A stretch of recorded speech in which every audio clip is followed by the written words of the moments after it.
দুই নম্বর কিয়ামতের আলামত আল্লাহ রাসূল বলছেন, ওয়াল আমানাতু মাগনামা।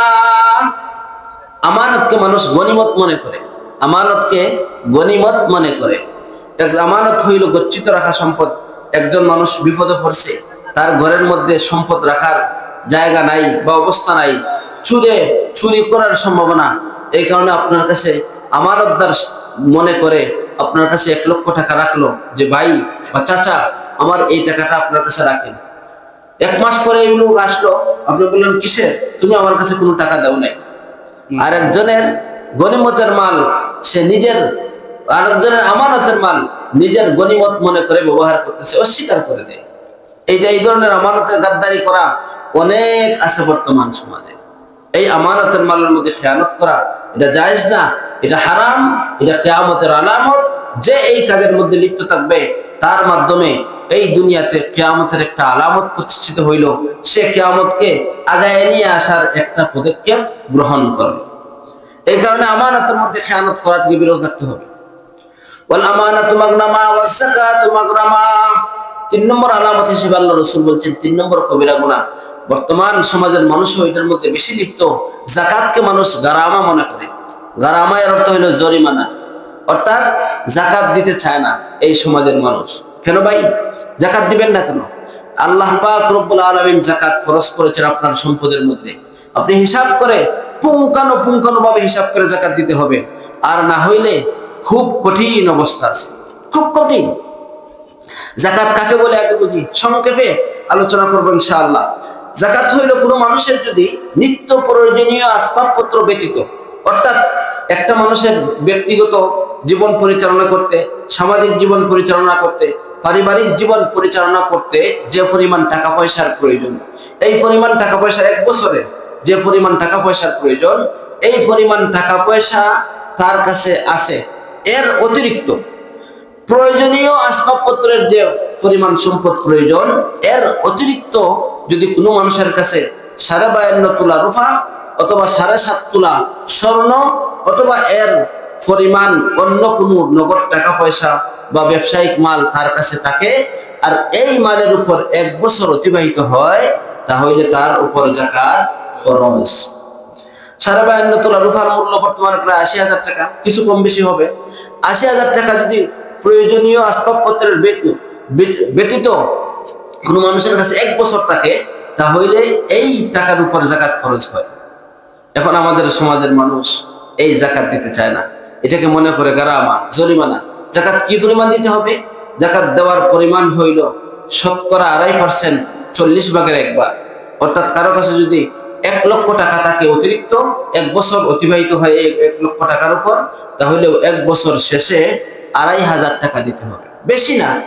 যে ব্যক্তির কাছে নিজের পরিবার চালানোর উপরে অতিরিক্ত 1,00,000 টাকা 1 বছর পর্যন্ত থাকতে পারে, সে 2,500 টাকা 1 বছর পরে দেওয়া এটা কঠিন বিষয় না। দিতে হবে আপনাকে, আর না দিলে এটা হইল ফরজ। দিতে হবে। ইসলামের 5 ভিত্তির একটা হইল যাকাত আদায় করা। عن عبد الله بن عمر رضي الله تعالى عنهم قال قال رسول الله صلى الله عليه وسلم بني الإسلام على 5 شهادة أن لا إله إلا الله وأن محمد رسول الله وإقام الصلاة وإيتاء الزكاة والحج وصوم رمضان رواه الشيخان। বুখারী মুসলিমের রওয়ায়াত আল্লাহ রাসূল বলেন, ইসলামের ভিত্তি হইল 5টি, এর মধ্যে অন্যতম হইল যাকাত। ইসলামের ভিত্তি 5টির অন্যতম যাকাতটা যদি আপনি দেন না, তাহলে ইসলামের মৌলিক বিধানই আপনার কাছে নাই। এখন যদি কোনো মানুষ দেয় না, তাহলে কি হবে? তাহলে কঠিন শাস্তির বিধান আল্লাহ রাব্বুল আলামিন ঘোষণা করেছেন। আল্লাহ তাআলা বলেন, ইয়াউমা ইউহমা আলাইহা ফি নারি জাহান্নাম ফাতুকওয়া বিহা জিবাহুহুম ওয়া জুনুবুহুম ওয়া যুহুরুহুম হাযা মা কানাসতুম লিআনফুসিকুম ফাযুকু মা কুনতুম তাকনিজুন। যে সমস্ত মানুষ দুনিয়াতে যাকাত আদায় করেনি, যাকাতের মাল রক্ষিত করে সংরক্ষিত করে ধনভাণ্ডার জমা করেছে, আল্লাহ রাব্বুল আলামিন কিয়ামতের ময়দানে এই সমস্ত যাকাতের মালগুলোকে একত্রিত করে জাহান্নামের আগুনের মধ্যে, উত্তপ্ত আগুনের মধ্যে গরম করবে। উত্তপ্ত আগুনের মধ্যে গরম করার পরে 3 জায়গার মধ্যে দাগ দিবেন, সেক দিবেন। 1 নম্বর হইল কপাল, 2 নম্বর হইল পাজর, 3 নম্বর হইল এই পিঠ। এই 3 জায়গার মধ্যে আল্লাহ পাক রব্বুল আলামিন নিজের জমাকৃত সম্পদকে জাহান্নামের আগুনের মধ্যে গরম করে সেক দিবেন। কোন কাজের শাস্তি? যাকাত না দেওয়ার শাস্তি। এরপরে বলবেন ফাযুকু মা কুনতুম তাকনিজুন, আস্বাদন করো যা যে ধনভাণ্ডার তুমি জমা করেছিলে, এই ধনভাণ্ডার তুমি ধনভাণ্ডারের স্বাদ আস্বাদন করো। মজা বুঝো, স্বাদ আস্বাদন করে তো হইল মজা বুঝো। তুমি তো 1 লক্ষ টাকার মধ্যে 2,500 টাকা দিতে রাজি ছিলে না, এখন এই সম্পদকে জাহান্নামের আগুনে জ্বালাইয়া ফুরাইয়া তোমার শরীরের মধ্যে দাগ দিতেছি, তুমি মজা বুঝো। এটা হইল যাকাত না দেওয়ার শাস্তি, জাহান্নামের আগুনের শাস্তি। এবং জাহান্নামের মধ্যে যে জিনিস উত্তপ্ত করা হয়েছে, এই জিনিসের সেক কি, দাগ কি আপনারা সহ্য করতে পারবেন? 3000 বছর জাহান্নামের আগুন জ্বালানো হয়। প্রথমে 1000 বছর প্রজ্বলিত করার পরে জাহান্নামের আগুন লাল হয়, এরপরে আরো 1000 বছর জ্বালানোর পরে জাহান্নামের আগুন সাদা হয়। সাদা বেশি আগুন হইলে, গ্যাসের আগুন দেখবেন সাদা সাদা দেখতে লাগে, সাদা হবে দ্বিতীয় 1000 বছর জ্বালানোর পরে। এরপরে আরো 1000 বছর উত্তপ্ত আগুন আল্লাহ তাআলা জ্বালাইবেন, এরপরে জাহান্নামের আগুন কালো হবে। আর সর্বশেষ জাহান্নামের আগুন বর্তমানেও কালো আছে, আর জাহান্নামীরা যখন যাবে জাহান্নামে তখন আগুনটা কালো থাকবে। 3000 বছর জ্বালানো আগুনের মধ্যে আপনার আমার সম্পদকে আল্লাহ তাআলা, যাকাত না দেনেওয়ালার সম্পদকে আল্লাহ তাআলা একত্রিত করে জমা করে নিজের শরীরের মধ্যে দাগ দিবেন। এটা কেমন মজা লাগবে! খুবই কষ্টকর হবে, খুবই কষ্টকর। এই কারণে আমাদের সমাজের যাদের টাকা পয়সা আছে, আমরা হিসাব করি এবং যাকাত দিই। অনেকে মনে করেন যে এমনি আমার কাছে টাকা পয়সা আছে, হিসাবের দরকার কি, 2,000, 5,000, 10,000 টাকা বছরের পরে দিয়ে দিলাম, যাকাত আদায় হবে না। যাকাত হিসাব করে দিতে হবে। এতে আপনার উপর 1,000 টাকা যাকাত আসে, 40,000 হলে 1,000, 1,000ই আপনার জন্য যথেষ্ট। কিন্তু আপনি হিসাব না করে যদি 5,000 দিয়ে দেন, যাকাত আদায় হবে না। কঠিন বিষয়, আপনি হিসাব করতে হবে। আপনার নিত্য প্রয়োজনীয় আসবাবপত্র ব্যতীত আপনার সন্তানের বিবাহ লাগছে, এটা জরুরি কাজে ব্যবহৃত হয়েছে। ঘর বানাইছেন, জরুরি কাজে ব্যবহৃত হয়েছে। আপনি হজে গেছেন, জরুরি কাজে ব্যবহৃত হয়েছে। এগুলো ব্যতীত অতিরিক্ত যে সম্পদ আছে, এই সম্পদটা কি পরিমাণ, এটাকে হিসাব করতে হবে। এই পরিমাণের উপর 2.5% আপনি যদি যাকাত দেন, তাহলে ইসলামের এই গুরুত্বপূর্ণ বিধানটা আদায় হইল। আর না হইলে মন গড়াভাবে দিলে কাজ হবে না। আর উত্তম হইল রমজান মাসে দেওয়া, যেহেতু রমজান মাসে সব কাজের সওয়াব বেশি, এই কারণে রমজান মাসে দেওয়া উত্তম। মানে প্রত্যেক রমজানে আপনি দিয়ে দিলেন, এটা হইলো উত্তম, সব বেশি পাইবেন। এছাড়া অন্য মাসও দিতে পারেন, কিন্তু রমজান মাস যেহেতু অনেক সব পাওয়া যায়, একটা নফল কাজ করলে একটা ফরজের সব, আর একটা ফরজ আদায় করলে 70টা ফরজের সব। এই কারণে ফুকাহায়ে কেরাম পরামর্শ দিয়ে থাকেন যে রমজান মাসে যাকাতটা আদায় করার জন্য। 3 নম্বর, এই কারণে কিয়ামত, যাকাত যারা দেয় না, এরা কিয়ামতকে সামনে নিয়ে আসার মাধ্যম হইতেছে। বর্তমান সময়ের অধিকাংশ মানুষ যাকাত দেয় না, যাকাতের হিসাব করে না। এই কারণে যাদের উপর যাকাত খরচ বা যার যতটুকু সম্পদ আছে, এটাকে হিসাব করে যদি আমি একজন ভালো মুফতি সাহেবের কাছে গিয়ে বুঝি যে আমার এই পরিমাণ সম্পদ আছে, এই সম্পদের উপর যাকাত আসবে কিনা। যাকাত কিন্তু মহিলাদের উপর ফরজ হয়, শুধু পুরুষের উপর না। আমাদের সমাজের মহিলারা মনে করে শুধুমাত্র পুরুষদের উপর যাকাত ফরজ, কুরবানি ফরজ, মহিলাদের উপর না। না, বিষয়টা এরকম না। পুরুষের উপর যে পরিমাণ যেভাবে যাকাত ফরজ হয়, যদি এই পরিমাণ সম্পদ মহিলাদের থাকে, তো মহিলাদের উপরও যাকাত ফরজ হয়, মহিলাদের উপরও কুরবানিও ফরজ হয়। বিস্তারিত বিষয় আপনি জানতে হইলে ভালো একজন আলিম সাহেবের কাছে, মুফতি সাহেবের কাছে, মাওলানা সাহেবের কাছে যাবেন এবং বিস্তারিত বুঝবেন। কিন্তু যদি আপনি জান না, এইভাবে চলে বসে থাকেন, কিয়ামতের ময়দানে বলেন আল্লাহ আমি তো জানি না, এই জানি না কাজ হবে না। জানি না বললে কাজ হবে না। আল্লাহ তাআলা বলবেন তুমি জানলে না কেন, তুমি তো স্বাধীন ছিলে।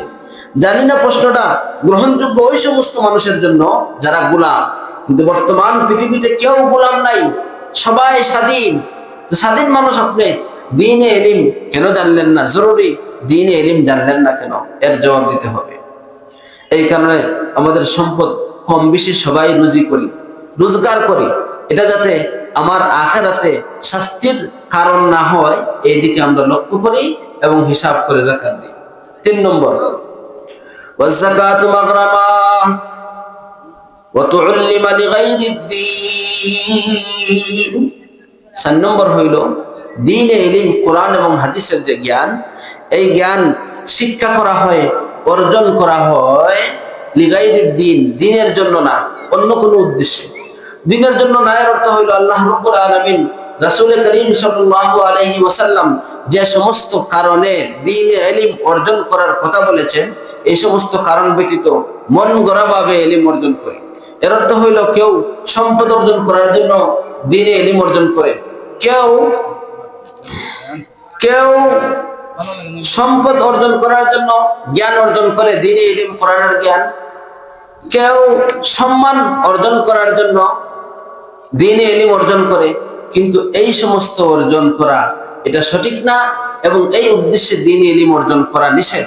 আর এটা যদি করে কেউ কবিরা গুনাহ, আর এর কারণে কিয়ামতকে অগ্রগামী করার জন্য একটা কারণ এবং মাধ্যম দুনিয়াতে বিদ্যমান হইল।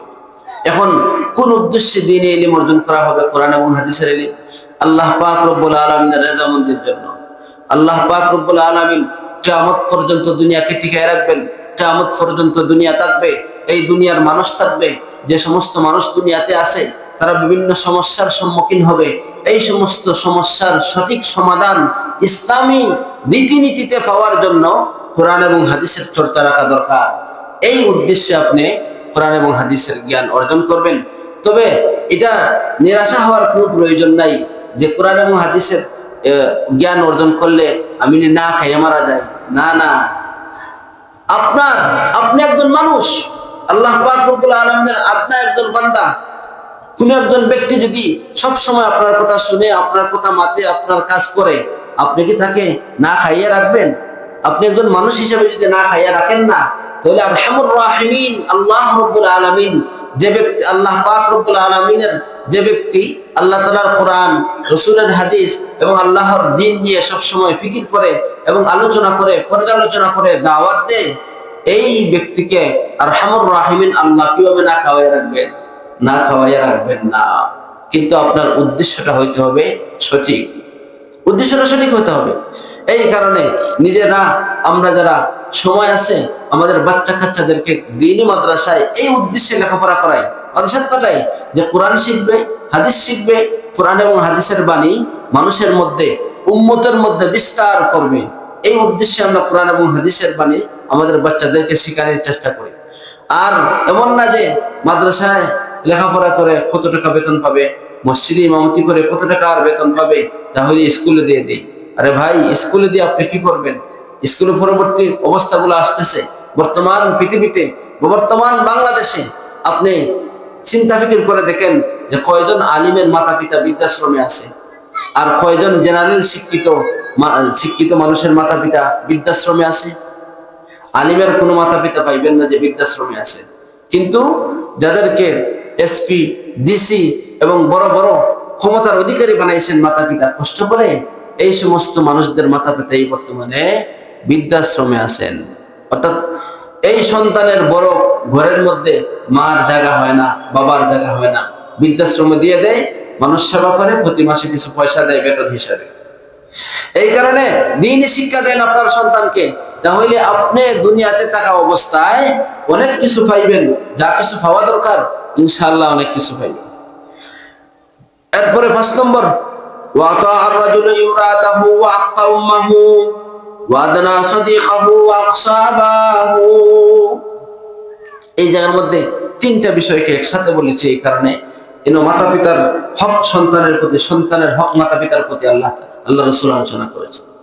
কিয়ামতের আলামতের অন্যতম আলামত হইল যে, আর কবিরা গুনার মধ্যে অন্যতম কবিরা গুনাহ হইল আতাআর রাজুলু ইমরাতাহু, বিবাহের পরে ব্যক্তি তার স্ত্রীর আনুগত্য করে, স্ত্রীর কথা শুনে আর মার অবাধ্যাচরণ করে, বন্ধুর কথা শুনে বন্ধুকে নিকটে নিয়ে আসে, আর বাবাকে দূরে ঠেলে দেয়। এটা কিয়ামতের আলামত, কবিরা গুনাহ। আপনি বিবাহ করবেন, আপনার প্রয়োজন ঠিক, কিন্তু বিবাহ করার পরেই আপনি মায়ের কথা বাদ দিয়ে দিবেন, মার বিরুদ্ধাচরণ করবেন, মার সাথে বাজে আচরণ করবেন, আর শুধু স্ত্রীকে নিয়ে স্ত্রীর গান গাইবেন, এটা শরীয়তে পশ্চিমকালেও সমর্থন করে না। আপনি কবিরা গুনাহে লিপ্ত। হ্যাঁ, আপনি সংসার চালাইতে হবে মাকে প্রাধান্য দিয়ে, আর স্ত্রীকেও বুঝ দিয়ে আপনি সংসার চালাইতে হবে। যদি আপনি মাকে বাদ দিয়ে দেন আর স্ত্রীর কথা মতো চলতে থাকেন, তাহলে কবিরা গুনার মধ্যে লিপ্ত হইবেন, আর এটা কিয়ামতের আলামত। এই কারণে আল্লাহ রাসূল বলেছেন, ওয়া তাআর রাজুলু ইমরাতাহু ওয়া আক্কা উম্মাহু, পুরুষ তার স্ত্রীর আনুগত্য করবে এবং মার অবাধ্যচরণ করবে। ওয়া আদনা সাদিকাহু, আর বন্ধুকে নিকটে নিয়ে আসবে। ওয়া আকসা আবাহু, আর বাবাকে দূরে ঠেলে দিবে, দূরে ঠেলে দিবে। বন্ধু যদি বলে, বন্ধু আমাকে 10,000 টাকা দাও, দিয়ে দিবে। কোন কারণে, কেন নিবে, কোন দিন দিবে, এগুলা জিজ্ঞাসা করে না। কারণ জিজ্ঞাসা করলে বন্ধুত্বের মধ্যে ফাটল ধরবে। আর বাবাই যদি বলে 500 টাকা দাও, জিজ্ঞাসা করবে এবং কর্কশ ভাষায় বলবে, টাকা দিয়ে কি করবেন, সব জিনিস তো আমি নিয়ে আসতেছি। এই কথা, বন্ধুত্বর প্রাধান্য দিয়া বাবাকে দূরে ঠেলে দেওয়া, এটা ইসলাম সমর্থন করে না। আরে ভাই, বন্ধু কয়দিন হয়েছে? এই বন্ধু কোন সময় আপনি বানাইছেন? বাবার মাধ্যমে আপনি দুনিয়াতে আসার কারণে আপনি বন্ধুর মুখ দেখছেন, আর এই বাবাকে এখন আপনি ধমক দিতেছেন?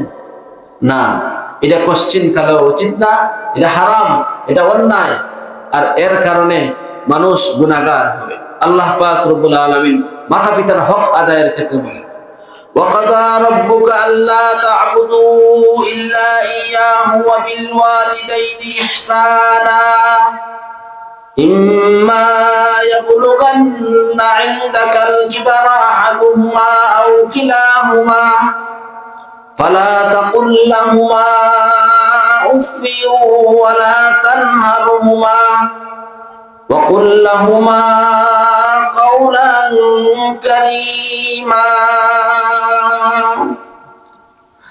আল্লাহ রাব্বুল আলামিন আদেশ করতেছেন যে আল্লাহ ছাড়া আর কারো ইবাদত করিও না। আর তোমাদের জীবদ্দশায় যদি তোমাদের মাতা পিতার দুইজন অথবা দুইজনের যে কোনো একজন বৃদ্ধ বয়সে উপনীত হয়ে যায়, তাহলে তাদের সাথে অন্যায় আচরণ করিও না, খারাপ আচরণ করিও না, নরম আচরণ করো। নরম আচরণ কিভাবে? ফালা তাকুল লাহুমা উফি ওয়ালা তানহারহুমা, উফ শব্দটাও বলিও না, ওয়ালা তানহারহুমা, তাদেরকে ধমক দিও না। মাতা পিতাকে ধমক দেওয়ার অধিকার আপনার নাই। আপনি মাতা পিতার সাথে এমন ভাবে বিনয়াবনত অবস্থায় পেশ করবেন, মাতা পিতা যদি আপনাকে শরীয়তের ভিতরে যে কোনো আদেশ করে, এটা মানতে আপনি বাধ্য। শরীয়তের বিরুদ্ধাচরণ হয় এই ধরনের আদেশ করলে বা নিষেধ করলে, এটা আপনি মানবেন না, এতেও ভদ্র ভাষায় এটার বিরোধিতা করবেন। কিন্তু শরীয়তের ভিতরে আদেশ যত কঠিনই হোক না কেন, এটা আপনার মাতা পিতার আদেশ আপনাকে অবশ্যই মানতে হবে। আল্লাহ রাসূল সাল্লাল্লাহু আলাইহি ওয়াসাল্লাম বলেন, عن معاذ بن جبل رضي الله تعالى عنه قال أوصاني رسول الله صلى الله عليه وسلم ب10 كلمات قال لا تشرك بالله شيئا وإن قتلت أو حرقت ولا تعقن والديك وإن أمراك أن تخرج من أهلك ومالك ولا تتركن صلاة مكتوبة متعمدا فإن من ترك صلاة مكتوبة متعمدا فقد برئت منه ذمة الله ولا تشربن خمرا فإنه رأس كل فاحشة وإياك والمعصية فإن بالمعصية حل سخط الله وإياك والفرار من السحب وإن هلك الناس وإذا أصاب الناس موت وأنت فيهم فاسكت وأنفق على عيالك من قولك ولا ترفع عنهم عصاك عتبا وأخفهم في الله। হযরত মুআয ইবনে জাবাল রাদিয়াল্লাহু তাআলা আনহু বলেন, আওসানি খালিলি, আমার খালিল আমার বন্ধু রাসূল করিম সাল্লাল্লাহু আলাইহি ওয়াসাল্লাম আমাকে 10টা বিষয়ের উপদেশ দিয়েছেন। এক নম্বর হইল, তোমাকে যদি মেরে ফেলা হয়, তোমাকে যদি আগুনে জ্বালিয়ে পুড়িয়ে সরকার করা হয়, এরপরে তুমি আল্লাহ রাব্বুল আলামিনের সত্তার সাথে কাউকে শরীক করিও না, অংশীদার নির্ধারণ করিও না। দুই নম্বর হইল ওয়ালা তাউক্কান্না ওয়ালিদাইকা ওয়া ইন আমারাকা আন তাখরুজা মিন আহলিকা ওয়া মালিকা, তুমি তোমার মাতা পিতার সাথে কোশ্চেন কালে অবাধ্যাচরণ করিও না, মাতা পিতার সাথে অন্যায় আচরণ করিও না, মাতা পিতার বিরুদ্ধাচরণ করিও না।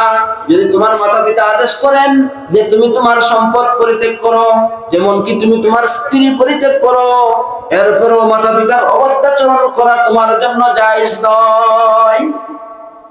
আল্লাহর হাবিব বলেছেন মাতা পিতার তোমার ব্যবসা বাণিজ্য, মা যদি বলেন বাবা যদি বলেন যে তুমি এই ব্যবসাটা করিও না, আপনি বাবার মার কথা মেনে ব্যবসা বাদ দিয়ে দেন।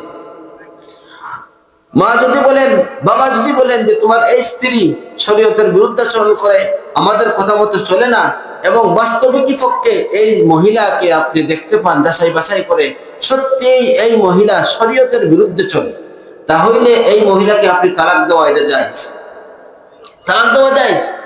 হ্যাঁ, যদি যাচাই বাছাই করে দেখা যায় এই মহিলা আপনার স্ত্রী সম্পর্কে মা যে অভিযোগ করেছেন, বাবা যে অভিযোগ করেছেন এটা সঠিক নয়, তাহলে আপনি তালাক দিবেন না, যাচাই বাছাই করবেন।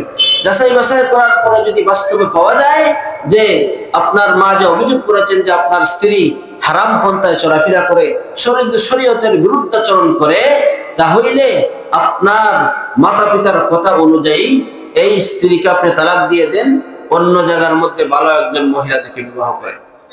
যে জায়গার মধ্যে আপনার সম্পদ পরিত্যাগ করার জন্য আদেশ করেছে শরীয়ত, যে জায়গার মধ্যে আপনার স্ত্রী সহধর্মিণীকে পরিত্যাগ করার আদেশ করেছে শরীয়ত, এই জায়গার মধ্যে স্বাভাবিক আচার আচরণ কিভাবে হওয়া যায়?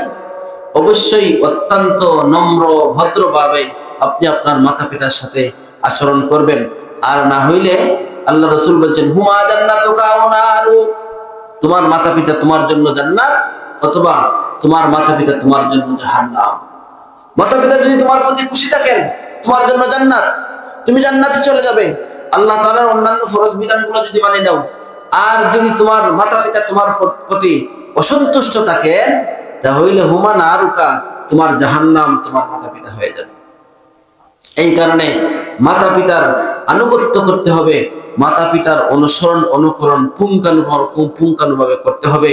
আর স্ত্রীকে নিয়ে পরিবার চালাইতে হবে ঠিক, তবে মাতা পিতার কথার ঊর্ধ্বে পশ্চিম কালেও স্ত্রীর কথাকে প্রাধান্য দেওয়া যাবে না, কোনো সময় না।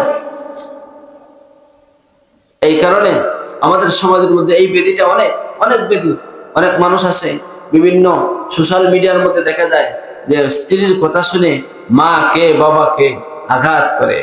নাউজুবিল্লাহি মিন যালিক। কি সন্তান, যে মাতা পিতায় তোমাকে এই দুনিয়ার মুখ দেখাইলো, তোমাকে বুকের দুধ খাওয়াইয়া তোমাকে লালন পালন করলো, বড় করলো, আর এই মাতা পিতার প্রতি তুমি হাত তুললে, এটা কোন ধরনের সমাজ? এই কারণে এই সন্তান তো যদি মাতা পিতায় অন্তর থেকে ক্ষমা না করেন, জাহান্নাম ছাড়া আর কোনো গতি নাই, জাহান্নাম ছাড়া আর কোনো গতি নেই। এই কারণে মাতা পিতার সাথে আমরা সৎ ব্যবহার করার চেষ্টা করি, তাহলে দুনিয়াও সফল হবে, আখিরাতও সফল হবে।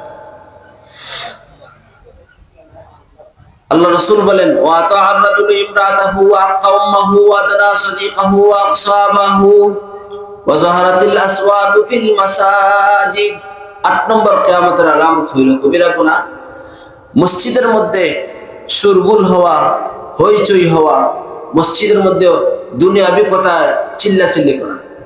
আমাদের সমাজে বর্তমানে দেখা যায় দ্বীনি কথাবার্তা মসজিদে হবে ঠিক, এবং ভদ্রভাবে হবে, নরমভাবে হবে, কিন্তু দুনিয়াবি কথাবার্তা মসজিদের মধ্যে গেলে দেখা যায় হইচই চিল্লাচিল্লি শুরু হয়ে যায়।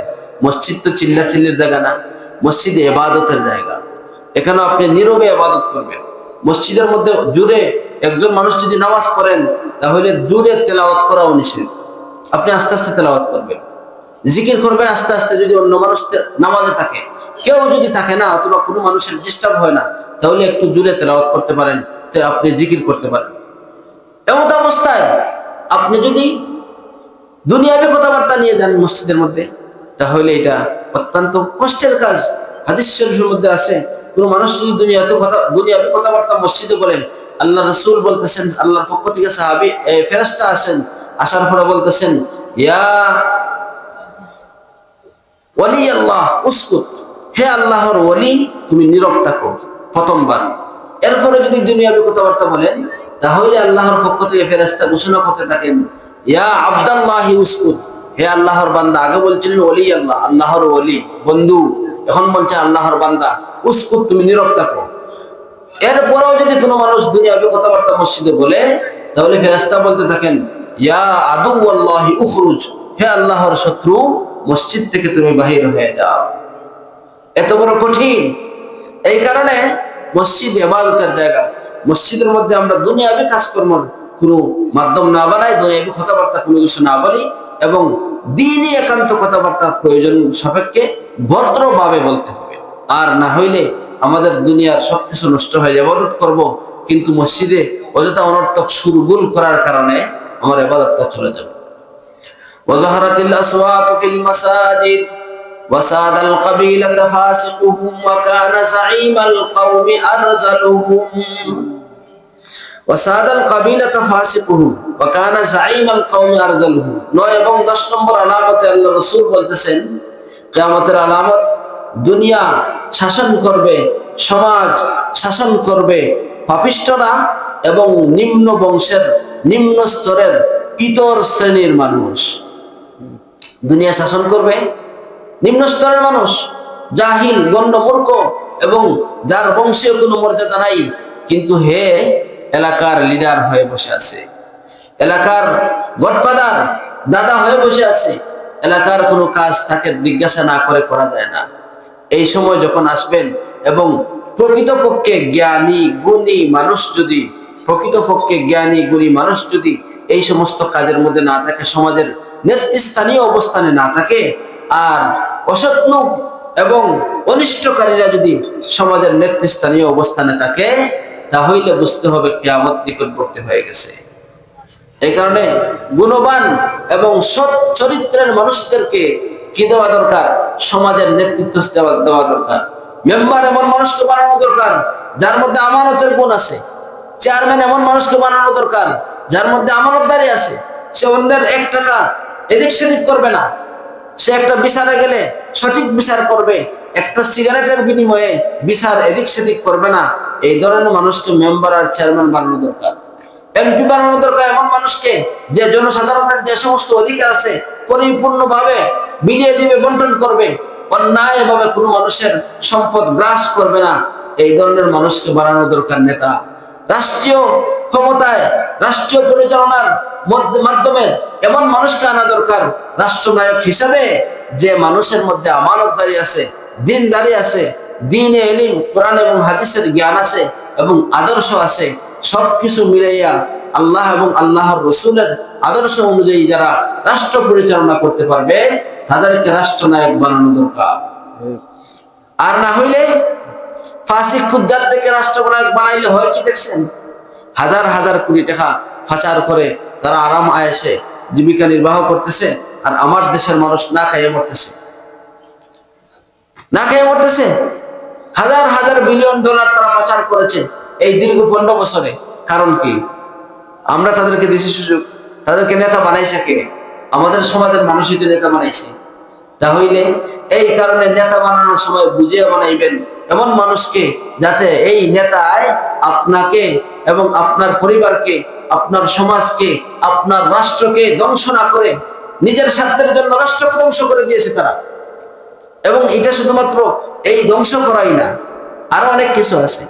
আপনি যদি তাকে ভোট দেওয়ার মাধ্যমে সহযোগিতা করেন, আর সে যদি এই অন্যায় কাজের মধ্যে লিপ্ত হয়, অন্যের সম্পদ কুক্ষিগত করার মধ্যে লিপ্ত হয়, তাহলে এর গুনাহ আপনিও পাইবেন। কারণ আল্লাহ পাক রব্বুল আলামিন বলেন, ওয়া তাআওয়ানু আলাল বিররি ওয়াত তাকওয়া ওয়া লা তাআওয়ানু আলাল ইসমি ওয়াল উদওয়ান। তোমরা একে অপরকে সৎ কাজে, ভালো কাজে সহযোগিতা করো এবং একে অপরকে অন্যায় কাজে সহযোগিতা করিও না। আপনাকে ওনাকে চেয়ারম্যান বানাই দিলেন, আপনার ভোটের মাধ্যমে উনি চেয়ারম্যান হইলেন, এরপরে এলাকার অন্ধ, গরিব, মেহনতি মানুষের যে সমস্ত ত্রাণ আছে উনি মেরে খেয়ে দিল। এটা কার মাধ্যমে সুযোগ হইল? আপনি ভোটটা বানাইছেন এই কারণে আপনি অন্যায়ের মধ্যে সহযোগিতা করেছেন। আপনারও এই গুনার মধ্যে একটা অংশ আপনি হইবেন।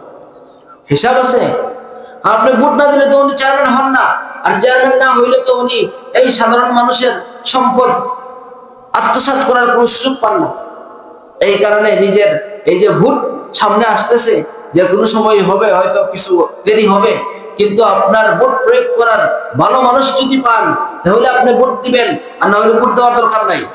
আপনি গুনাহগার হওয়ার কি দরকার?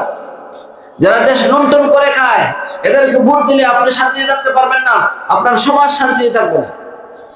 এই কারণে এটা হলো কিয়ামতের আলামত, যে সমাজের নেতৃস্থানীয় মানুষ থাকবে ওই সমস্ত মানুষ, যে সমস্ত মানুষ হইব ইতর গণ্ড মূর্খ।